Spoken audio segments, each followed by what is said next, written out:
Граѓаните да ја искористат последната шанса и да ги легализираат дивоградбите по 1 евро за квадрат. До крајот на месецот истекува рокот за оние кои пропуштиле да поднесат барање, потсети лидерот на владеачката партија Груевски.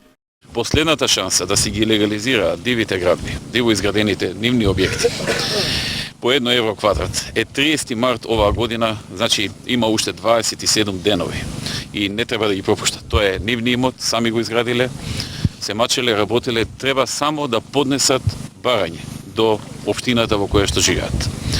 Ако поднесат барање до 30 март оваа година, потоа имаат можност до крајот на следната година да го изготват и елаборатот. Груевски потенцираше дека ова се однесува само на оние граѓани кои имаат изградено вакви објекти до 2009. Оние кои во минатото доставиле барање, до крајот на годината имаат можност да поднесат елаборат. Од катастарот во неколку наврати информираа дека поради некомплетната документација и недоставените геодетски елаборати до општините, се кочи и целата процедура за легализација. Претходниот датум за легализација беше 31 декември. Досега се доставени над 360.000 барања, од кои само 136.000 се запишани во катастарот и се легализирани.